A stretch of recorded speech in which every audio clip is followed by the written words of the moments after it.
Hi, everyone. Welcome back to another session. And I have another great speaker. And this is Tyler with a company called Loan for Creative. And Tyler is going to talk about the brand strategy. Awesome. Well, thanks for having me. This is going to be really fun. I love that you judged me as a great speaker already, and I haven't even given my talk yet, so I feel like I've got less to live up to. But thanks for having me. This is going to be super fun. I'm going to talk about brand strategy, how to talk or how to appeal, to the right customers that you're trying to gain for your business. We're going to do maybe a little bit different than some presentations that you've been at before. Probably all of us have been on a million Zoom calls and a million virtual presentations and conferences and all those types of things. And so I really want people to be able to walk away with tons and tons of value from this session. So I think that Natalie will probably have these slides available. If not, my information's at the end, and feel free to screenshot or whatever, and then reach out to me and I'll send you the deck. But we're going to do a little exercise here to get things started, and then we'll kind of dive into the meat of it. So we're going to look at brand strategy holistically first, and then we'll jump into how do you create it for your business. So when this little exercise we're going to do at the beginning here, we're going to compare a couple different brands. You're all going to have different reactions. We're going to talk through them, and then we'll reference them throughout the presentation. So here's the first one. Probably you recognize these logos. Probably you've got some sort of an emotion for these logos as well. You've got Ford there in the blue, and you've got Ferrari there in the yellow. Likely you've got some sort of reaction to them, meaning they're holding a certain spot in your brain, or they're occupying a certain spot in your brain. You've got Ford. That's probably, if you're in the States here, you're probably thinking like Ford Tough, and you're thinking about trucks maybe, or SUVs, or a Ford Mustang or something like that. And then if you're on the other side, you're probably thinking maybe like high-end sports car, maybe the color red, something that drives real fast, luxury, all those types of things. And so there's room for both though, right? They're both car companies. You could argue that maybe they're transportation companies. They've got different kind of vibes or different feels to them. So we're gonna do another one here. You'll recognize all of these logos, I'm sure. So this other one, you've got Four Seasons there in the white and black, and then you've got the Holiday Inn. So for those of you that are familiar with these are hotel chains. And one of them there on the Four Seasons, if I came to a conference, we were at this conference, and you said, hey, Tyler, where are you staying? And I said, the Four Seasons. Likely you probably have some sort of a persona in your mind, or a stereotype in your mind of what type of a guest might stay there. They probably want luxury. They probably aren't willing to spare any expenses. They're willing to kind of have that more like luxury cushion, comfortable stay. People that stay in those oftentimes, want that. And so then you've got the other side, which is the Holiday Inn, and that's probably more like budget friendly, maybe family travel, some of those types of things. And so it's not going to be quite as luxury. And there's a lot more holiday seasons. They're all over. Holiday seasons. I just mixed the two. There's a lot more Holiday Inns all over the place, tons of different cities, but they can occupy the same spot. They're both hotel chains. They're both places you can stay when you're on vacation, business travel, staying in a new city, whatever. So they both kind of do the same thing, but they both have different vibes and different things they've done from a brand strategy standpoint. So we'll do a couple more. You probably all recognize these ones. We've got Netflix on one side there, and we've got Apple TV Plus. This is the streaming wars, if you will. You could probably throw dozens of icons on here now. But you've got one here that's probably the behemoth, one that in Netflix that's the biggest, that people recognize. That if you're thinking about streaming, if I just were to say, nonchalantly in a sentence, talking about streaming, you're probably instantly in your brain, you're thinking Netflix. You might not necessarily go Apple TV Plus quite yet. They're building it. They're creating content. There's not nearly as much on their platform. You could fill in Disney Plus or Hulu or Paramount or any of the other ones that are out there kind of in this screen as well. But they all kind of occupy different spaces. Netflix is kind of more of like a first mover. They've been around for a long time. They spend a lot of money on content. They've got a lot of original shows. They have a lot of buzz. They're in lots of different countries. Apple on the other side, super high-end production, like usual, what you'd expect from an Apple product or an Apple department or an Apple line, but maybe not quite as many shows and new content and those types of things. So they're different. There's plenty of room for both, but they're different in your minds and what the space that they occupy. Last one here, Chick-fil-A versus McDonald's. So McDonald's, McDonald's, everybody sees it. It's all over the world. It's in every country. It's in most major cities, if not every major city, multiple times.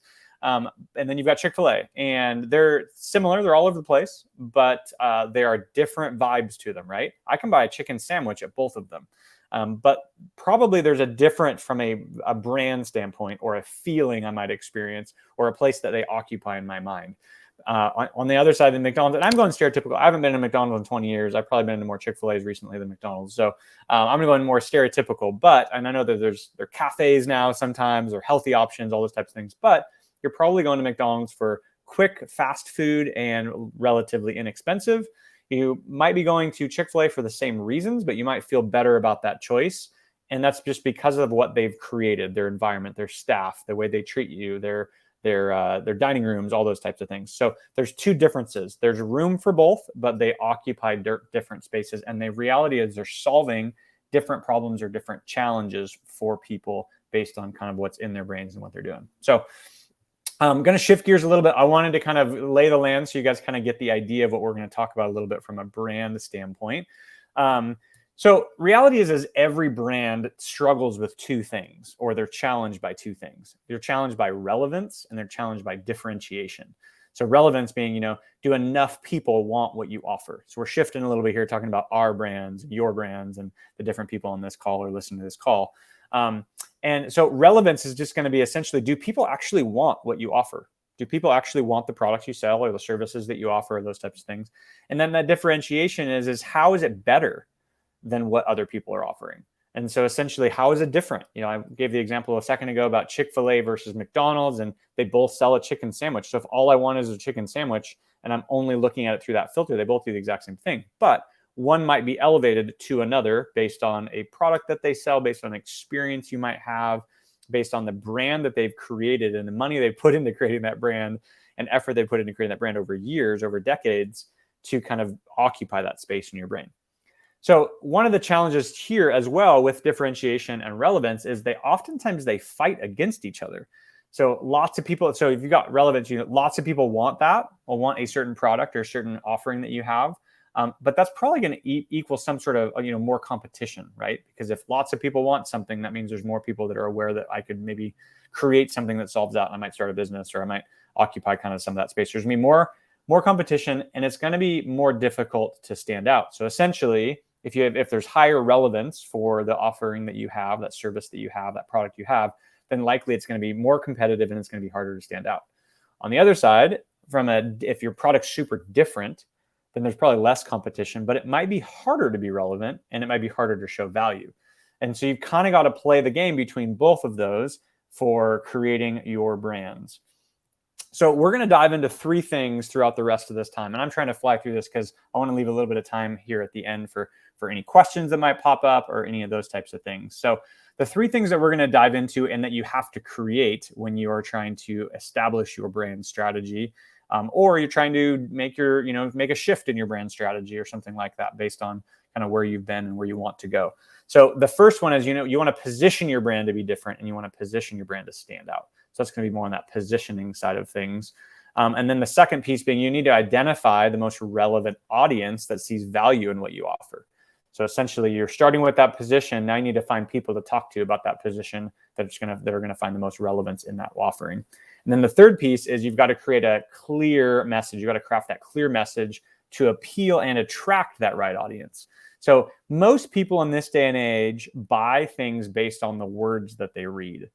It's a rare thing that they buy it just based on looks. Because if you think about it, some people might be listening to this go, yeah, right, I buy things based on looks all the time. Yes, but you've gotten to there somehow. And so you're not starting with that. You've gotten there based on you're interested in certain words that people are talking about their product, the problems that they solve, the challenges that they overcome. I'm thinking about like Adidas versus Nike. I buy a lot of Adidas shoes. They're more comfortable for me. I buy them specifically because I run and they're easier on my feet. They're more cushy than some. I've established that over years. And so they've sold me because of the fact that I'm now looking at looks and feels, right? Because I've already gone through the gauntlet of all the different words I've read and different comforts and all those types of things. And so I'm reading the words and I'm making those decisions.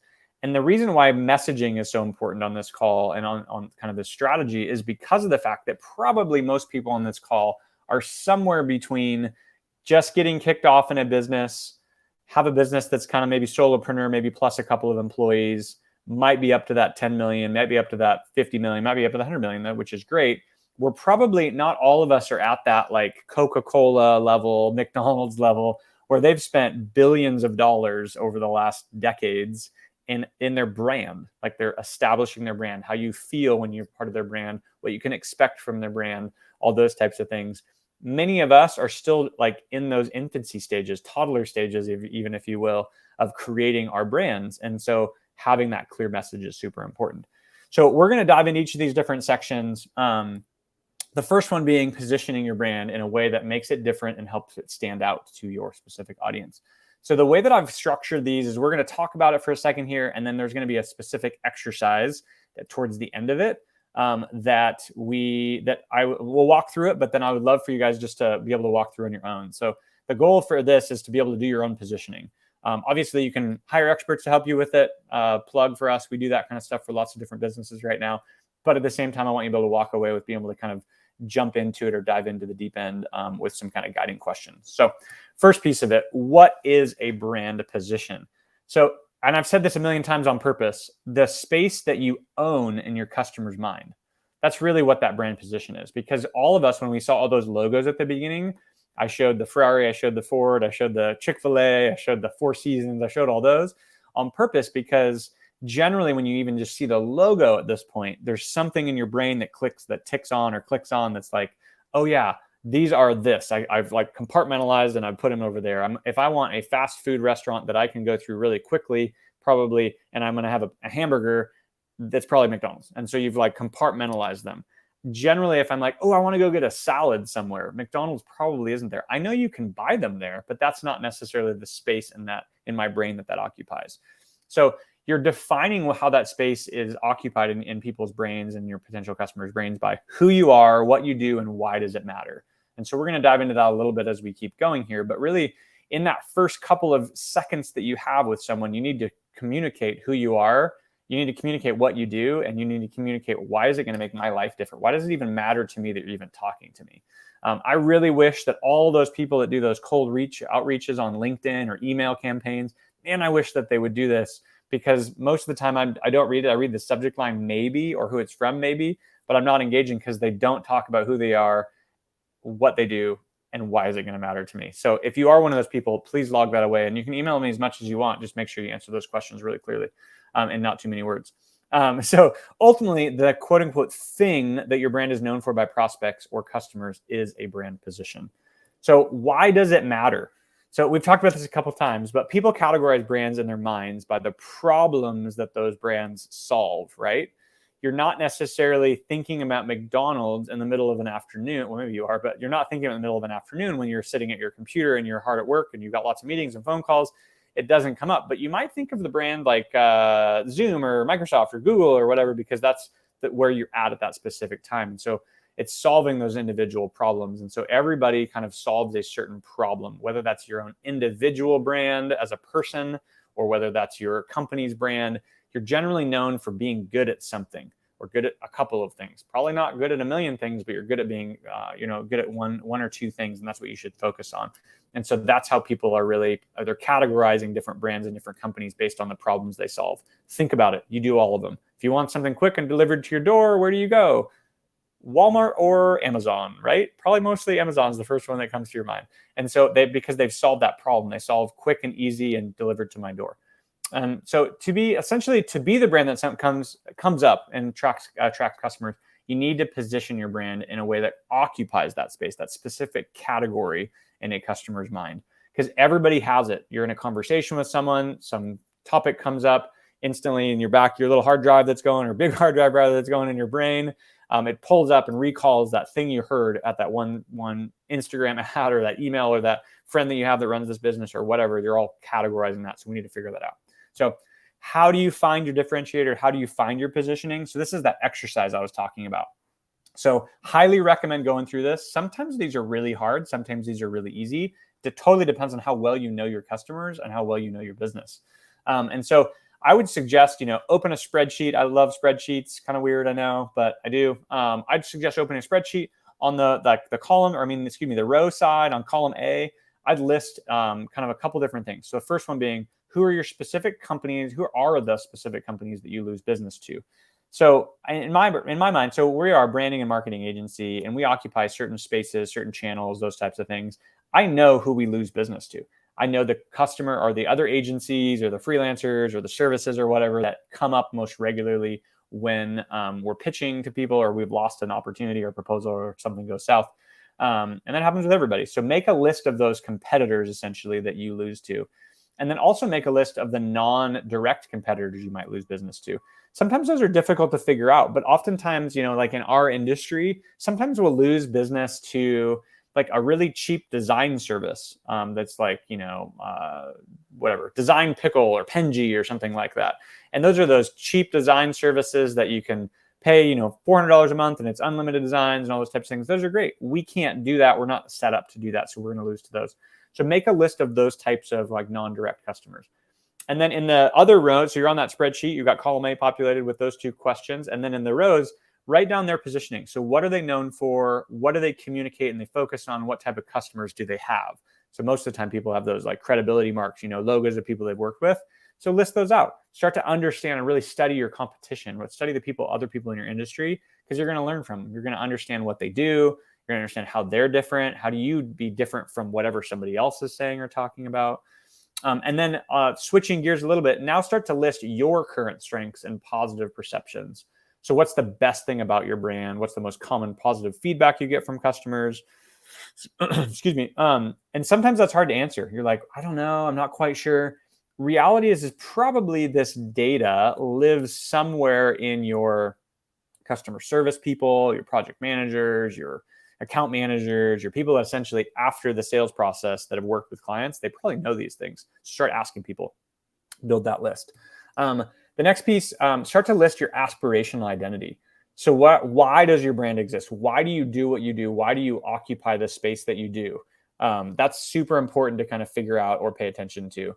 I would say the other piece that you're going to want to start to do is, I'm not sure what's going on with the technology here, so I'm trying to figure that out as we're talking, but it is kind of going crazy. So I'm going to go back into sharing mode. Don't know what happened there. My apologies to anybody.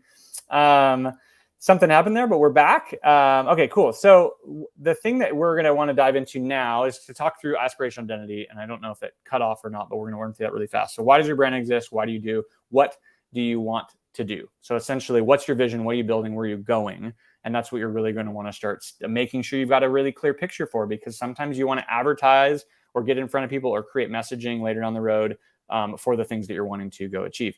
So the last piece here is identify the gap. You need to fill it in. So what strengths do you have that no one else owns? And is it already relevant? If not, can you frame it to be relevant? These are really important. Sometimes these are difficult questions to ask of a business or a brand, but it's super important to understand what are the strengths that no one else has and what's the most relevant. And an idea that we do oftentimes when we work with businesses on this is go talk to your sales teams. They know all the answers to these questions. They probably honestly live in their email, in their Outlook or their Google or whatever. It probably all lives in there some way, shape, or form, because they talk to customers. They understand these. They've probably figured out talk tracks. Totally depends on how well your marketing and sales teams are aligned, but this is going to be helpful to help kind of pull the answers to that. So I hope that's helpful. Again, my information is coming here in a couple of slides. Screenshot it. Feel free to reach out, email, LinkedIn, whatever, and then I will send you the presentation just so that you've got these questions. Don't want you to feel like you have to write like crazy right now. So second section, identify the most relevant audience that will see value in what you offer. This is super important too. You can spend tons of time on positioning, tons of time on messaging, but if you're selling it to the wrong people, you're probably not going to get any traction, and that's going to be super frustrating. So how do you define an audience? Essentially, what do they want? What are their aspirations? Get yourself in your own customer's shoes. This is a great time to tap into your sales team as well to understand what are they looking for? What are customers looking for?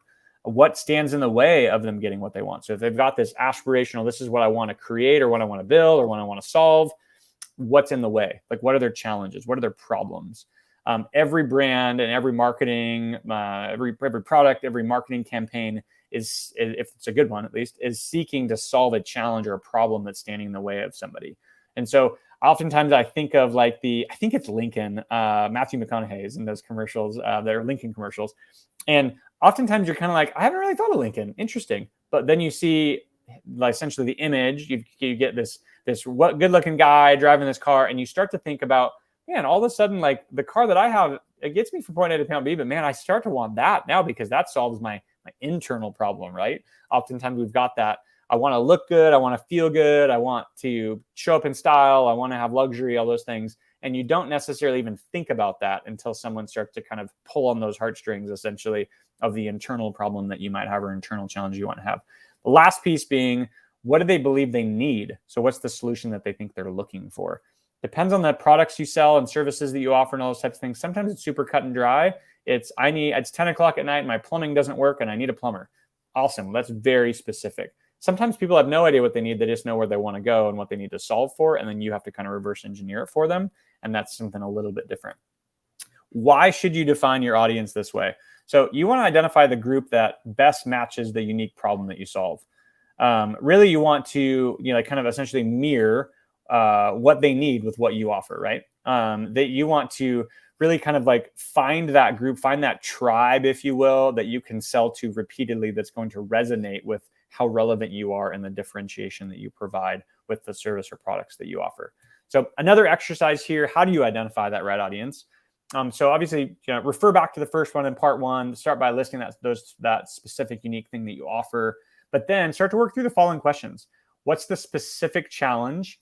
What specific challenge does it offer? It being, your product or your service or your brand or the company that you run or that you're part of. You really want to just dial into that, because the reality is that everyone's looking for something to fix their problems. Generally, people aren't just surfing the web trying to figure out which business has been around for 49 years and been passed down from generation to generation.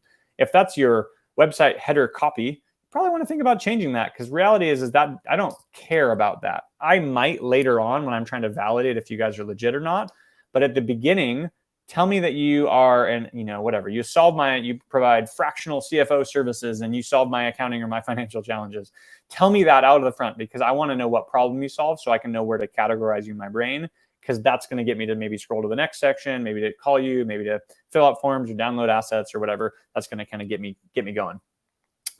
What types of people or businesses face that challenge? So what are the kinds of people or the groups that might face that challenge? Start brainstorming, whiteboarding, put it on a notebook, piece of paper, whatever. Start kind of really listing out what are those types of people that might have that problem. If you are an enterprise software solution, you're probably not selling to homeschool moms, right? They probably just don't need that product. They're going to need something else though. And so try to find those specific groups of people that you can start to sell to, because it gets you really start to get in your customer's shoes pretty quickly at that point. Do they already know it's a challenge they have? That's a big one. So are they solving something that they know that they need and sort of seeking you out specific, or is this something that they could have later down the road if they're in a certain kind of stage of life or whatnot? So start to think through that. And then why is your offer right for them and no other group? That's super important as well, because that means it's going to really hyper focus you to be able to kind of craft that message. So let's fly through this messaging part, because that's next. So crafting a clear message that appeals to the right customer and attracts them to your brand. I'm smiling and almost laughing because I feel like I'm talking extremely fast, but I'm trying to get a lot of info out there. So what effective messaging will accomplish? Well, we kind of already said this a little bit, but it's going to perfectly mirror the problem that you solve for and the solution that you offer. So that messaging has to be super clear. And I know I referenced that earlier, but if this is the first time I'm interacting with your brand, then I need to know what you're going to do for me. What are you solving for me? All of us do that. All of us, there's a reason when you go to apple.com, they've obviously built a huge brand, but why do you think the newest iPhone that they have just released is on their homepage? Why do you think the newest set of laptops or headphones or whatever is on the first thing on their homepage? Well, it's because I want that. And they know that. They're studying this like crazy. They know that. And so make sure that you are coming out with your specific problem that you solve. Keep in mind, though, I just used an example of Apple but they've put a lot of money into their brand. And so if you're a smaller brand, you're going to want to use words that start to sell that. So you're going to want to use, specific words that are communicating the challenges that you solve for people. So you want it to be like that leading tool that frames how people perceive your brand as well. So think about messaging, or think about tone and voice. Think about if you are a law firm and you're specifically selling to other businesses and helping them start up a new corporation in another state, probably like humor, playful emojis, all those types of things in your copy, probably not the greatest of idea, because it's not quite the right fit. So pay attention to the tone and the voice that you use as well. Make sure it answers these questions. Who are you? What do you do? And why does it matter? I think I've said these like 15 times in the last couple minutes. That's super important, and then you want to jump into as well. So, and then also make sure that it captivates the audience that is the best fit for your brand. So going back and pulling into that kind of that group. So what elements make up a strong message? So stating the unique problem you solve is extremely important. I'm going to say it over and over and over again. Tell me what problem you solve. Tell me what problem you solve. Tell me what problem you solve. Because reality is any brand that you think of when I say, hey, I have this problem, from plumbing to home services to business things to email to cars to technology, all of us, if I were to say a problem in one of those categories, all of us are going to come up with, oh, this brand could help. Oh, this brand could help. Well, why is that? Because they've done an amazing job talking about the problem that they solve for customers. So who that unique solution is for is also really important. So you don't want to, again, you don't want to sell things that are to the wrong audience, since you want to make it very defined on who you're trying to sell to. And then how will they benefit from using your solution? So tell me what life's going to be like afterwards. Tell me life's going to be amazing. Paint the picture of success for me. Pull images out of the success bucket, if you will. Okay, so this last exercise we're jumping into here is, how do you develop a brand message? So write down the following. So the specific challenge you solve, so this is a little bit repetitive, but the specific challenge you solve, so write it down. You've already kind of outlined it a little bit. We spent some time brainstorming those other two exercises, so you should have this here. Your unique solution to that problem. Sometimes that's really hard to figure out, but you've got to have that. You've got to have a differentiator that you're able to stand on that makes it so that your product is better than the guy down the street or better than the guy online.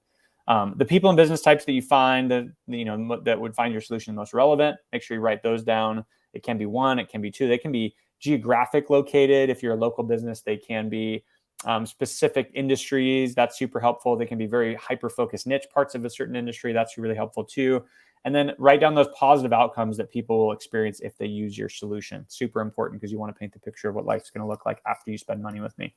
So here's the here's the kind of exercise of how to develop a brand message. So essentially use one or both of the following kind of frameworks to craft this. I don't know if you guys are familiar with that, the game Mad Libs. I play with our kids sometimes. But essentially it's like you're filling in different blanks. And so essentially use one of these two or both. We offer blank, insert unique solution for specific group. So we offer 24/7 plumbing services for the residential houses in the city of Seattle. Obviously that sounds horrible, but I'm kind of just pulling it out.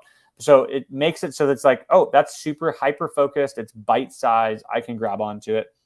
Or that second piece being, the problem insert businesses or people or types into this face is, what's the problem that they face? We solve that by insert unique solution so that you can have whatever the positive income is or outcome is. That's a great one-liner to really communicate. Here's my problem. Here's how we solve it. Here's what your life's going to look like afterwards, right? So those are really important.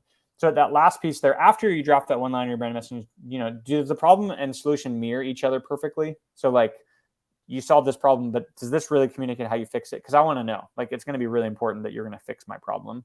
And then does it require more specifically to be clear or differentiated or relevant? So anyway, that's kind of a wrap up on this exercise here. I'm going to park here on this slide of all my info. Screenshot it. Feel free to reach out to me. Would love to chat. Happy to share the deck so you guys kind of have the exercise. I know I flew through that, so I apologize. If you feel like you drank from a fire hose, it probably did happen, so I'm sorry. That was amazing. So much value packed in just 30 minutes. Now, everyone, keep in mind that we are going to have replay for this session. I'm going to have to watch it again. Hopefully, you are also going to have to watch it again. But Tyler, loved your framework for clear messaging. Thank you so much for sharing this, along with so many other things that you've talked about. So appreciate all the value that you've shared here. Everyone, check out the website. Reach out to Tyler, and then I know that he's active on LinkedIn. Go ahead and connect with him. Tyler, thank you so much for all the expertise that you've shared. Absolutely. Thanks for having me. Bye.